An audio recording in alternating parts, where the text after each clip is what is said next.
Në bazë të transmetimit të Ebu Hurajres, i dërguari i Allahut sallallahu alaihi wasallam urdhëron si vijon: Unë nuk jam dërguar veç se për të plotësuar, gjithsesi vën në jetë moralin e bukur.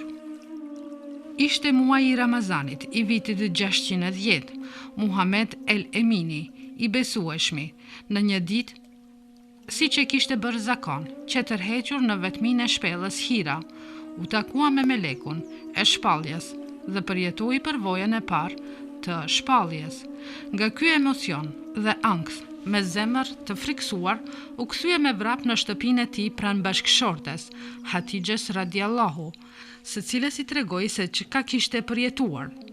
Ai i tha asaj, pata frikë nga vektja, kundrejt shqetësimit të tij, Hatixhe radiallahu ishte tejet e qetë, sepse ajo kur nuk e shihte të munduar një njeri i cili ishte i përkryer me vërtytet e larta morale, prandaj e ngushëlloi të shoqin duke i thënë: mos thuaj ashtu, betohem në Allahun, që ai nuk të turpëron kur ty, sepse ti kujdesesh për farefisin dhe nevojtarët, e mbron të uriturin dhe të pastrehin, gostit mysafirin dhe i ndihmon ata që kanë rënë në telashe dhe fatkeqësi. Me të gjitha këto cilësi që ja numroi Hatixhe radiallahu, Muhamedi sallallahu alaihi wasallam ishte vërtet njeri me karakter që rrallë mund të hasej te dikush tjetër, e sidomos në periudhën e ignorancës kur kishin humbur vlera të tilla morale. Këto fjalë ngushëlluese që ja tha Hatixhe radiallahu të dërguarit të Allahut në momentin e kthimit nga Hiraja, ishin si një koment i ajetit kuranor në të cilën Allahu i Madhërisëm dëshmon me lëvdat për moralin e të dërguarit të tij. Ti vërtet zotëron moral të lartë. Ky ajet i kreut El Kalem, një nga suret e para të shpallura të Kuranit, vë në dukje se i dërguari i Allahut edhe para pejgamberisë së tij ishte me moral të lartë. I dërguari i Allahut, që para pejgamberisë ishte shquar në shoqëri me moralin e tij të lartë, duke fituar epitetin e merituar dhe të njohur Muhammed el Emin, ose ndryshe Muhamedi i besueshëm. Një nga arsyet e dërgimit të tij si pejgamber ishte edhe mbizotrimi i moralit të mirë në shoqëri. I dërguari i Allahut nuk u dërgua për të thurur nga e para poemën e moralit të bukur dhe as për të konstatuar normat morale, por u dërgua për të plotësuar moralin e bukur që vargu i pejgamberëve para tij u kishin mësuar njerëzimit. Me pohimin, unë nuk jam dërguar veç se për të plotësuar moralin e bukur, ai theksonte se kishte marrë përsipër detyrën për të ripërtrir ose për të sjell vlera morale të reja në vend të atyre që me kohë ishin zbehur, kishin humbur apo ishin degeneruar. Në fakt, të gjithë pejgamberët që dërguar me të njëjtën përgjegjësi, por cilësinë e tij si plotësues dhe zbatues, i dërguari i Allahut e ka shprehur kështu: gjendja ime dhe pejgamberëve para meje i ngjan atij që ka ndërtuar një shtëpi. Ai e ka bërë shtëpinë e tij të bukur dhe e ka përsosur, por vetëm një cep të saj ka ngelur një vend bosh për një tull. Njerëzit shëtisin, vizitojnë këtë shtëpi, mahniten prej saj dhe thonë, sikur edhe kjo tull të ishte vendosur në vendin e saj. Unë pra jam ajo tull, unë jam i fundit prej pejgamberëve. Bismillahirrahmanirrahim. Elhamdulillahi rabbil alamin. Wassalatu wassalamu ala rasulina Muhammad wa ala alihi wa ashabihi wa atba'ihi ajma'in. Wa yaqulu Allah subhanahu wa ta'ala fi muhkamihi tanzilih, ba'da a'udhu billahi minash shaitanir rajim. Bismillahir rahim. Wa innaka la'ala khuluqin azim. Sadaqallahu al-azim. Hamdi, falëndrimi dhe lavdrimi i takon Zotit krijuesit fuqiplot, vetëm se atë e falëndrojmë, vetëm se prej tij ndihmë dhe falë kërkojmë, vetëm se atij ibadet i bëjmë. Salavatet dhe selamet, përshëndetjet ja dedikojmë dhe ja qëmë njeriut më të dashur bi Muhammed Mustafan alayhi salatu wassalam, mbi familjen e tij të pastër, mbi shokët e tij besnik dhe mbi ata të cilët e ndjekën dhe ta ndjekin rrugën e tij deri në ditën e Kiametit. Pikë pari shfrytëzoj rastin dhe kohën për televizionin MTV2 ta falenderoj për ftesën dhe për këtë iniciativë. Zoti shpërblet me mirësinë këtë botë dhe botën tjetër. Temën të cilën e kemi përzgjedh për ta elaboroj para shikuesve tonë, të cilën do ta ndjekin përmes televizionit kanalit MTV2, është rëndësia e moralit apo morali, që është temë aktuale që sot ka nevojë shumë rinia jonë për këtë temë të elaborojë dhe të lexojë dhe të praktikojë. Pra Allahu në Kur'an na tregon shumë për rëndësinë e moralit, po do të mundohemi ta shpjegojmë fjalën, çka do thotë fjala moral dhe akhlak.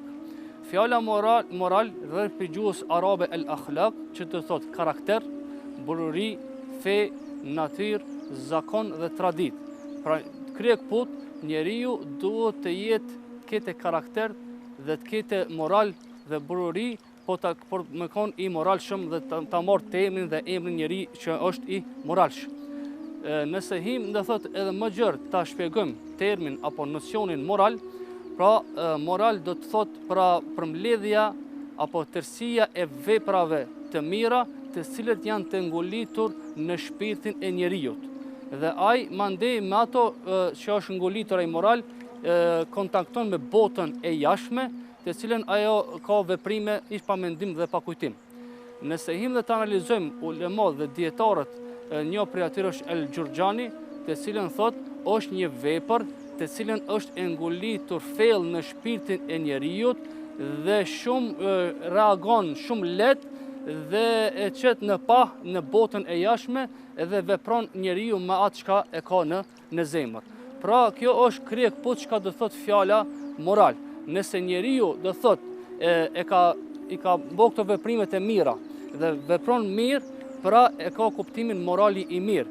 Nëse njeriu pra vepron jashtë këtyre rregullave dhe këtyre nocioneve të cilën unë i potencova, do të thotë është morali i keq.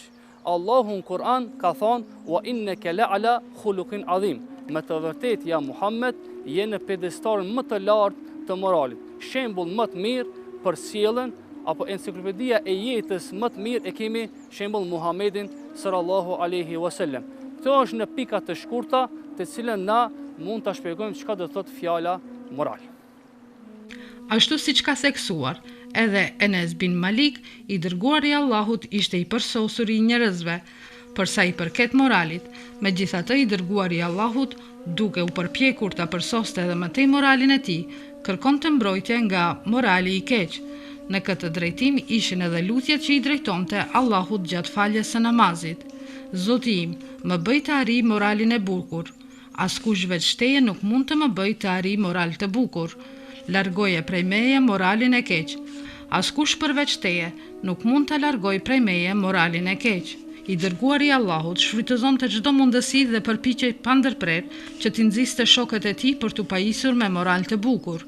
I dërguari i Allahut, një grupi medinasish që kishin ardhur bashkë me Ubejd bin Samir për t'i shprehur besnikrin, krahas zotimit se nuk do t'i bëjnë shirk Allahut, u kërkoi të betohen edhe lidhur me disa norma morale, se nuk do të vjedhin, nuk do të bëjnë zina, nuk do t'i vrasin fëmijët e tyre dhe nuk do të shpifin dhe të ngjajshme.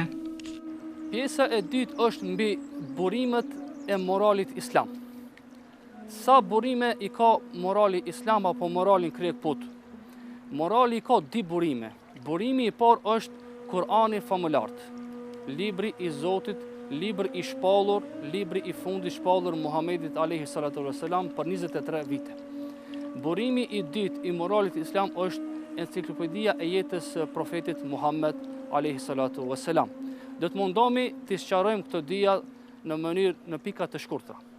Pra, burimi i parë i moralit islam është Kur'ani. Pra, vetë morali i Muhammedit alayhi salam ka qenë Kur'ani. Kur'ani në shumë ajete dhe citate dhe në kaptinat të Kur'anit na tregon për rëndësinë e moralit dhe rëndësinë të cilën Allahu na urdhnon.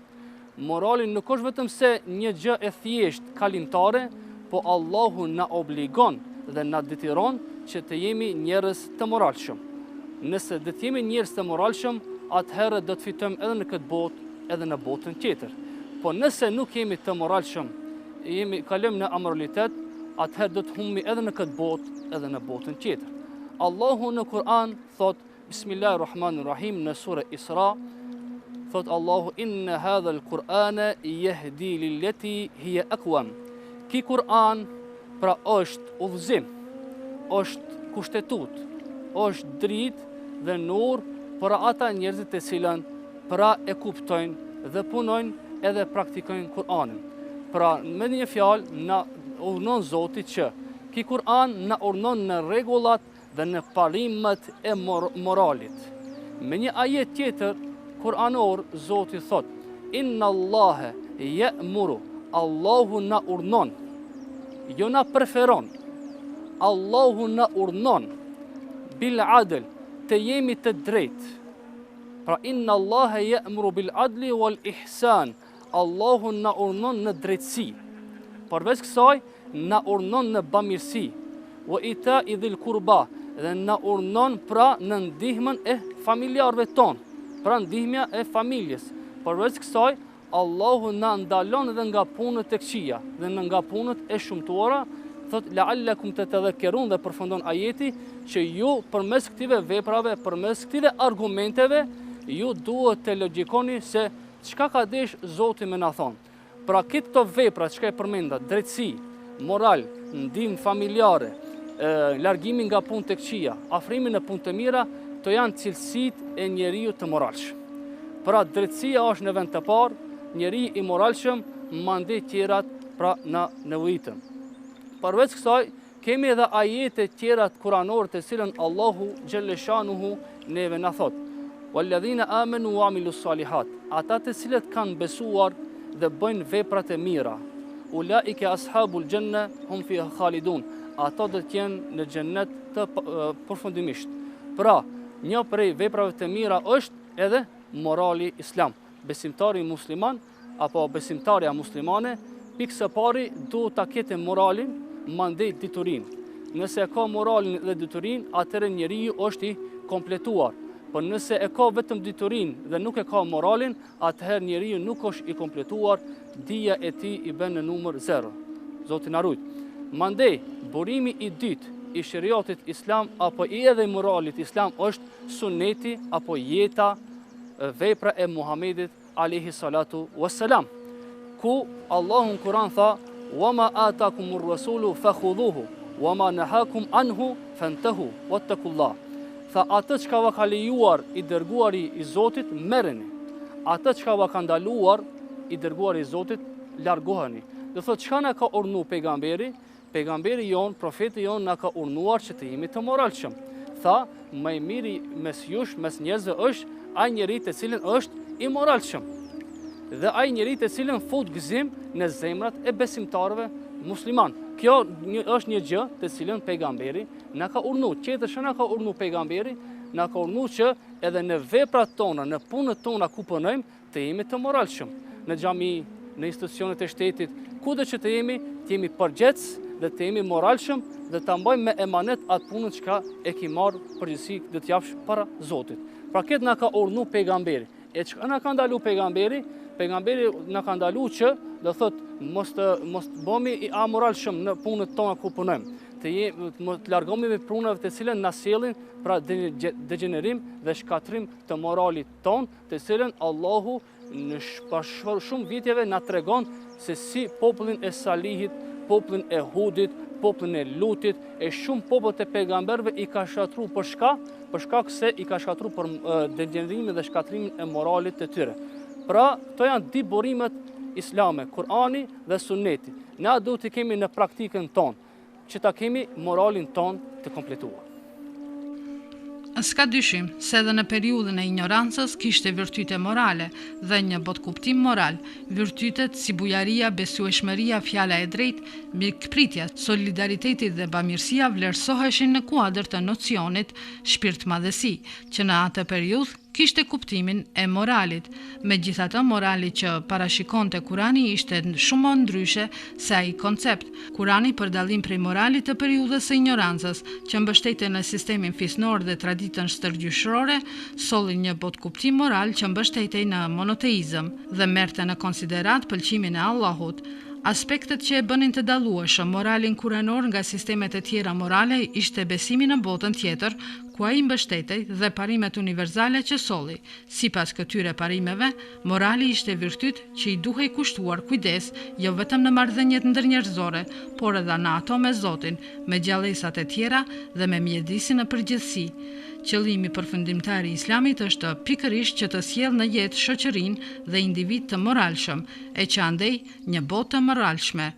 Në këto tipare, morali i Islamit paraqet një strukturë të gjallë që gjithnjë e orienton njeriun drejt më të mirës dhe më të bukurës. Aspektet më të spikatura të moralit islam janë lirësia, domethënë të kërkosh vetëm pëlqimin e Allahut, pa pritur kurfar interesi, si dhe insani, që do të thot të jesh i vetëdijshëm se Zoti të sheh në çdo çast, edhe pse ti nuk e sheh atë, dhe të sillesh në përputhje me këtë. Kjo dëshmon për një lidhje të ngushtë mes moralit dhe besimit të Islamit. Allahu i Madhërisëm i ka përgëzuar ata që thonë: Zoti ynë është Allahu dhe që qëndrojnë vetëm drejt, ndërsa i dërguari i Allahut, duke thënë se më i përsosuri prej besimtarëve përsa i përket besimit është ai me moralin më të mirë, ka vënë në dukje unitetin mes besimit dhe moralit. Gjithashtu ka theksuar se njerëzit me moral më të mirë janë njerëzit më të dobishëm dhe më të dashur për të. Pjesa e tretë është mbi rëndësinë e moralit. Çfarë rëndësie i jep Zoti fuqiplot moralit, apo i dërguari jon Muhamedi sallallahu alaihi wasallam. Zoti në shumë ajete kuranore neve na fol për pjesën dhe rëndësinë e moralit. Një prej atyre është ku Allahu në Kur'an tha në surën El-Qalem, ajeti 4 tha: "Wa innaka la'ala khuluqin azim." Me të vërtetë ja Muhammed je në pjedestar më të lartë të moralit. Me këtë ajet na jep mesazh mu, shikuesve dhe gjithë njerëzimit. Njeriu për të arritur shkallën më të lartë nuk nevojitet të ndërtojmë ndërtesa 10 kat apo 15 kat. Nevojitet të kemi shkallën më të lartë të sjelljes tonë, të moralit tonë, kudo që jemi, kudo që frymojmë, kudo që punojmë. Pra nuk i dha shembull vetëm ajetit, nuk i drejtohet vetëm profetit Muhammed. Ajeti i drejtohet dhe popullit të ummetit Muhammed, e ne jemi ummeti i tij dhe populli i tij, të cilën neve na drejtohet: o ju njerëz, o ju që ligjekoni, o ju që frymoni, kudo që të jeni, pra për të arritur këtë shkallë, duhet ta ndjekni shembullin më të mirë, ajo është Muhamedi alayhi salatu wassalam. Allahu me një ajet tjetër kuranor thot: "Laqad kana lakum fi rasulillahi uswatan hasana." Shembull më të mirë për karakter, për etik, për estetik, për moral e keni Muhammedin alayhi salatu wassalam. Pejgamberi sallallahu alaihi wasallam me një hadith tha: njeriu më i mirë në mesin e juve është ai të cilën ka moral të mirë. Vepra më shumë, t'i tha Muhamedi alayhi salam, që do të peshohet te Allahu xhaleshanuhu ditën e Kiametit në peshorën e Zotit, është morali i mirë. Pra e dini shumë mirë jetën e profetit Muhammed alayhi salatu wasalam, vepra e tij, jeta e tij, komplet shpallja e tij ka qenë moral. 23 vite ka qenë moral. Keni shembull në çlirimin e Mekës. Pra pejgamberi alayhi salam pas 13 vite në Mekë që pas shpallje, pa besimtarët dhe pra idhujtarët e dobun Muhammedin alayhi salam prej Mekë dhe u bëni hijret në Medinë. Dhe kur u kthi në vitin 8 hijri dhe çliroi Mekën, pra ata të cilët pra e dobun Muhammedi alayhi salam nuk u hakmer. Tha jeni të lirë. Edhe shtëpia e Ebu Sufjanit do të jetë në garancë, të cilin ish kundërshtari më i madh. Pra, hini me krije ulur dhe me dignitet dhe me moral, dhe tha kjo është morali em, të cilën nuk hakmerëm ndaj jush, edhe pse ju më dëbuat, më bënët antetat për vdekje, prap unë do thot nuk hakmerëm. Kjo ishte edukata dhe morali dhe karakteri Muhammedit sallallahu alaihi wasallam. Mandej Muhammedi sallallahu alaihi wasallam me një hadith tjetër tha: njeriu më i dashur te Allahu dhe te Muhammedi sallallahu alaihi wasallam dhe në mesin e jush është ai njeri të cilën pra ka moral. E tër feja jon, princ briti, prej të Ademi a.s. deri te Muhamedi a.s. dhe deri në ditën kur do të shkatërrohet kjo botë është moral. Po pa të moral do të kemi njerëzi, karakter dhe sukses në jetën tonë. Po s'pa të moral do të kemi ngushtica, patica dhe zbatica dhe do të kemi pra dekadencë dhe paradoks në jetën tonë, Zoti na ruaj. Kjo është në pika të shkurta pra për rëndësinë e moralit të cilën Zoti na tregon në Kur'an dhe pejgamberi alayhis salam na tregon përmes jetës së tij, për jetën e tij të cilën ka qenë komplet jeta e tij moral, mbas Zotit ta ndjek me rrugën e tij që të kemi sukses në këtë botë dhe botën tjetër. Në moralin islam nuk është anashkaluar as ndërgjegja.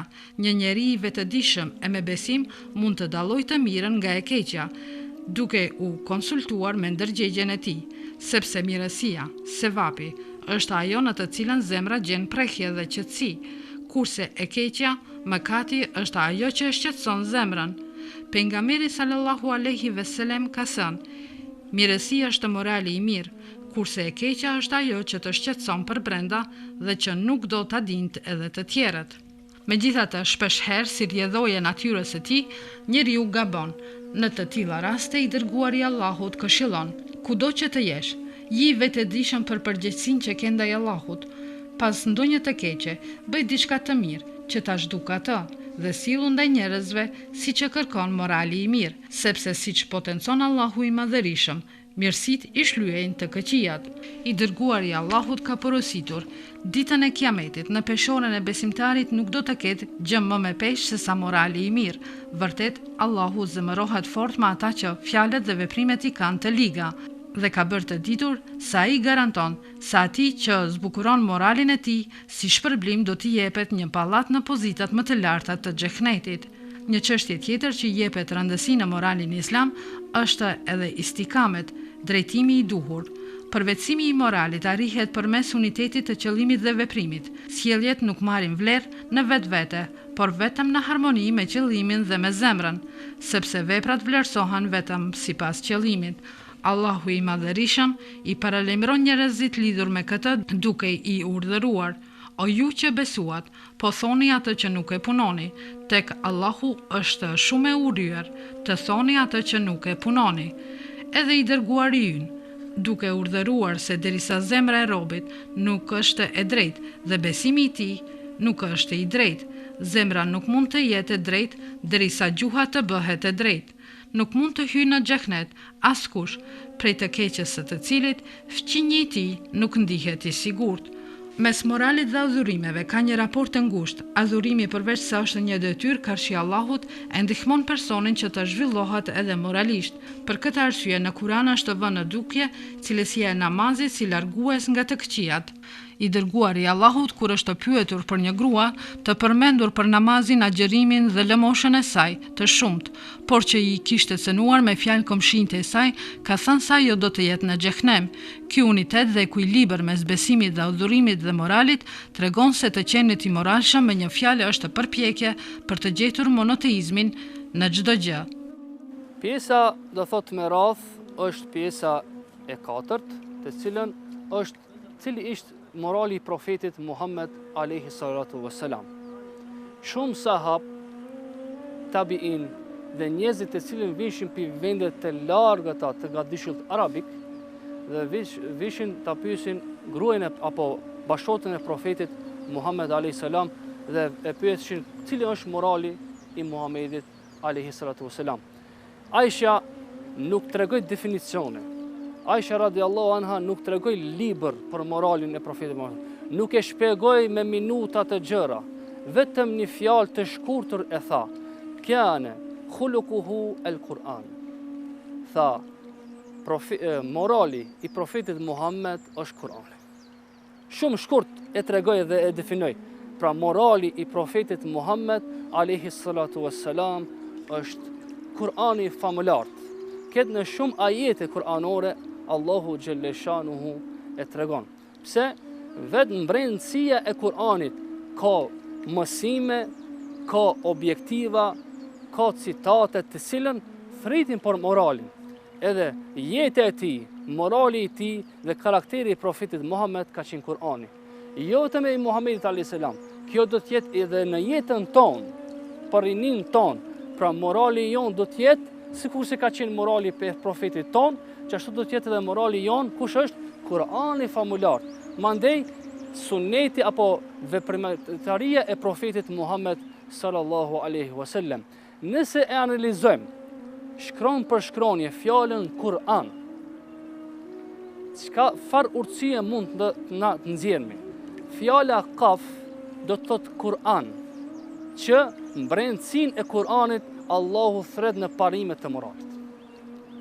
Shkronja r do të thotë rahme, mëshirë, që një prej cilësive të moralit është edhe besimtari du të jetë i mëshirshëm. Jo rastisht edhe Muhamedi alayhis salam është وَمَا أَرْسَلْنَاكَ كَإِلَّا رَحْمَةً لِلْعَالَمِينَ. Muhamedi alayhis salam është mëshirë për gjithë njerëzimin, po jo vetëm për njerëzimin, edhe për gjithë gjallësat tjera. Edhe një prej cilësive tipare të moralit të besimtarit musliman është që besimtari du të jetë i mëshirshëm.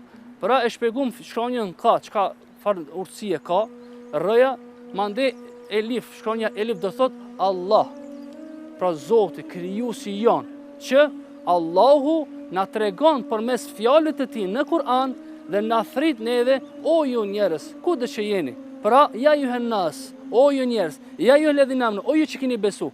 Pra jam t'ju thirr në rregullat dhe në parimet të cilën pra janë detyrueshme dhe të obligueshme ju t'i praktikoni në jetën e juve të përditshme. Mande shkronja e fundit është në, nun. Çka do të thot ni'me? E ni'me çka do të thot begati? A ka më të madhe se begatia e moralit?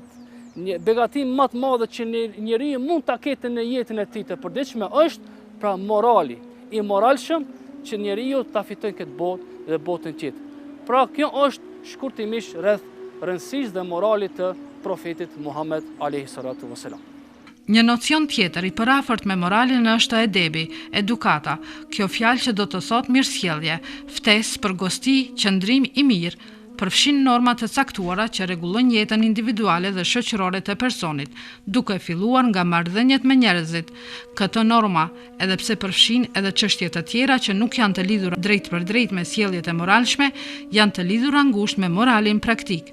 Në këtë kuadër, të përmbajturit e normave të edukatës dhe zbatimi i tyre në të njëjtën kohë janë konceptuar si nevojë e të qenit i moralshëm, sepse në thelbin e normave të edukatës qëndron synimi i zbukurimit dhe maturimit moral të njeriut. Kurani dhe i dërguari i Allahut sallallahu alaihi wasallam saq janë burimi i moralit, po aq janë edhe burimi i edukatës. Siç thotë edhe Mevlana, kuptimi i Kuranit ajet për ajet është edukata. Edhe i dërguari i Allahut me gjithçka të tij është shembulltyre e edukatës. Qëndrueshmëria e edukatës së dhënë në fëmijëri është një e vërtetë e njohur, prandaj i dërguari i Allahut ka urdhëruar: dhurojeni fëmijëve tuaj dhe jepni edukatë të mirë, duke thënë se asnjë baba nuk i ka dhënë fëmijës së vet dhuratë më të mirë se sa edukata e mirë, ka theksuar rëndësinë e edukimit të fëmijëve. Pjesa do thot e parafundit apo çfarë problemi do të ketë pra njeriu të cilën do të ketë moral të lartë, edhe çfarë problemi do të japë Allahu xhaleshanuhu. Ju e dini shumë raste, shembull njeriu kur konkuron diçka për të mirë, në fund shpërblehet, apo nxënësi shpërblehet me diplomë, me certifikat të notave në fund, apo edhe shpërblehet me një certifikat nëse ka qenë i moralshëm, certifikat i moralit apo i karakterit. Edhe Allahu xhaleshanuhu ditën e Kiametit ka më na dhënë neve certifikata. Jo të diplomës kësaj bote, certifikatat të moralit, të cilën na e kemi praktikuar në jetën tonë, edhe Allahu padyshim do të na japë shpërblim ditën e Kiametit.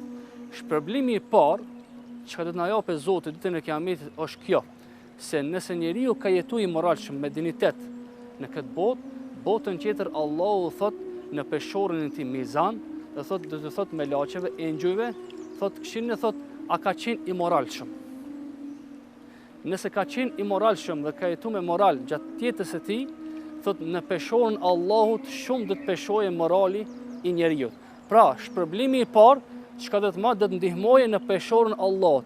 Ndoshta morali jon, sjellja jon, bashkë me veprat tona që na ka obliguar Zoti në jetën e përditshme, dhe të na pështojë, dhe të kemi shpëtim, dhe të kemi pra shpërblim për anës Allahut me xhenet inshallah ya rabbel alamin.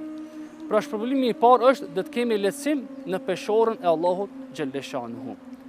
Shpërblimi i dytë, çka do të jetë për besimtarin musliman ditën e Kiametit, që ta marrë ai të cilën ka qenë i moralshëm, pra ai njeri pra do të jetë më afër me pejgamberin alayhi salatu wassalam. Pejgamberi alayhi salatu wassalam ka thënë, pra ai njeri të cilën pra ka qenë i moralshëm në këtë botë, do të jetë afër meje në xhennet. Pra çfarë shpërblimi dhe si harri që na ka dhënë Muhamedi sallallahu alaihi wasallam. Pra shpërblimi i dytë qenka që besimtari musliman pra do të jetë afër me profetin Muhammed në xhennet, ai njeri të cilën ka qenë i moralshëm në këtë botë, do ta marrë shpërblimin pe anës Allahut ditën e Kiametit. Shpërblimi do thotë me radh çka do të vere pe anës Zotit xhelleshanuhu ditën e Kiametit, se njeriu do të jetë në xhennetin më të lartë në ditën e Kiametit të Allahu xhelleshanuhu. E cili është xhenneti më i lartë?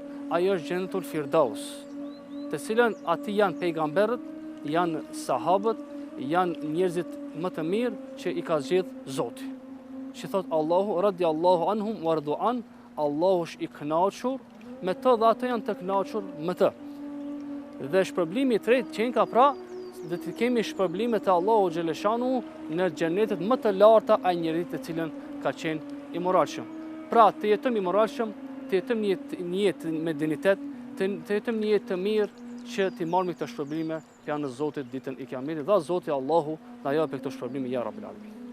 Në bazë të transmetimet të Ebu Hurejres, i dërguari Allahut sallallahu alaihi wasallam ka urdhëruar kështu: prej besimtarëve më i përsosuri në besim është ai me moralin më të bukur.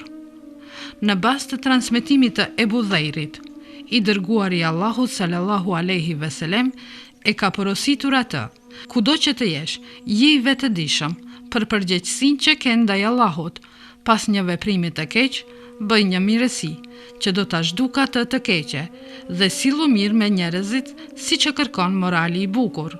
Pjesa e fundit është mesazhi të cilën do t'ja jap vetës gjithë shikuesit që na shikojnë përmes kamerave apo kanalit MTV2.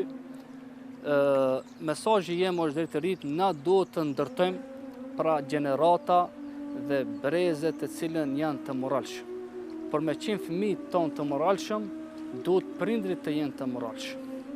Që shku një njeri të Ibn Halduni. Ibn Halduni ka qenë baba i sociologjisë, shkencës së sociologjisë, ka thonë si ta edukoj fëmijën tem. Dietari i mirënjohur i kishte dhënë përgjigje duke i thonë se edukoje vetveten, mandej edukoje fëmijën tonë. Pra na si prindër që jemi duhet ta edukojmë vetveten, mandej ti edukojmë fëmijët tonë. Pra duhet 20 vite përpara ta edukojmë vetveten, mandej ti e edukojmë pra fëmijët e tonë. Jo rastësisht edhe është duaja të cilën Zikriaja alayhi salam e bëri, ku tha hunalike da'a Zakaria qala rabbi habli min ladunka dhurriyatan tayyibah innaka as-sami'u du'a. Para se me lind Yahya alayhi salam gjali vet pejgamber, u lut. Çka tha Zikriaja alayhi salam? O Zot, të lutem, falma një fëmijë të mirë dhe të edukueshëm.